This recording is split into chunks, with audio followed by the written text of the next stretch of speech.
This video is going to go over some of the best practices and tips for using Google Classroom. So when you're on the Google Classroom landing page, which is classroom.google.com, you are going to click on the little plus button and create a class. So a good naming convention is having your class name, teacher name, period, and year. So for example, under my class name, I'm going to say this is period A, Tech Leaders. Under section, I'm going to put the teacher name, so my name and Mr. Yankel's name. Subject, I'll just put the year here. And then which room it's in. And here it is.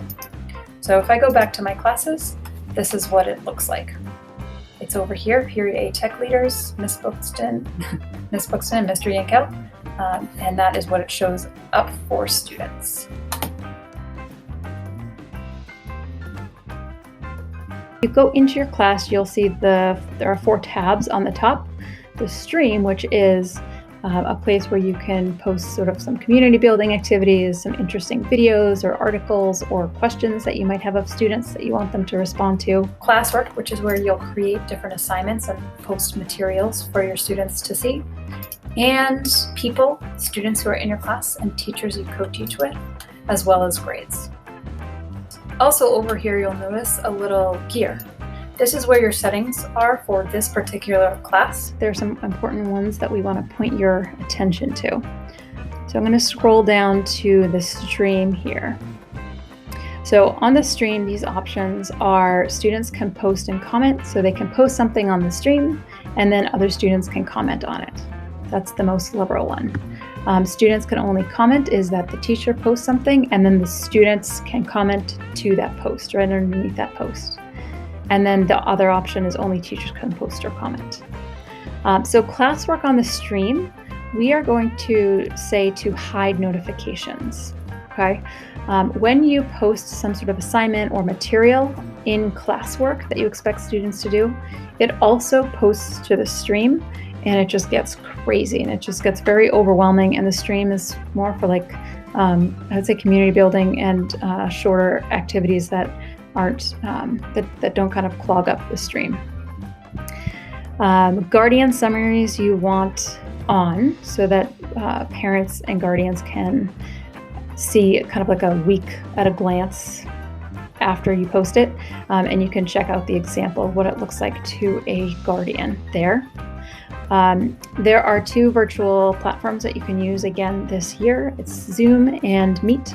If you are using Google Meet, I would suggest that you generate a Meet link right in Classroom. I will show you how students can easily access it right within your classroom, so it's all in one spot, and you do want that visible to students. Okay, so in the settings, that is all we are going to talk about for now, and I am going to save this.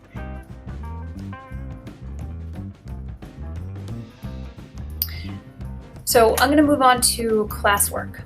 So I'm going to suggest that you create topics according to how you want students to access your content. And I would definitely have an about the course section, and it can have things like your syllabus, your course expectations, your digital expectations, maybe a help section for tech help. And definitely, if you're not using the Classroom Google Meet, to post your Zoom virtual Meet link here so that students always have a place to go to click on the link and access your virtual meeting. You might want to also have a week at a glance topic so that each week when you post your different templates, your students can just kind of click here and see what's up for the week. And I might even put this about the course section first, depending on what your students need. You're also going to want to have topics according to however you organize your course for your students. So some people prefer organizing by units, some by chapter, some by topic, so some by classwork, homework. So it's going to depend on how you organize your class. It might be gold cohort, might be blue cohort if you're doing separate weeks. So it's really going to be something that you have to give some thought about, but you definitely want to have topics. That way your students can access your information really quickly. Once you have those set, you'll be able to post materials or assignments with those particular topics tagged. When you're working with assignments, good practice is to have a due date for each assignment. When you have a due date, it'll automatically populate on a Google Calendar for that particular class, and students can see this, access this, and use this. When you click on the Google Calendar link in Google Classroom and navigate to the due date it's due, if you click on the event and then the link on the event, it will bring you right to the assignment.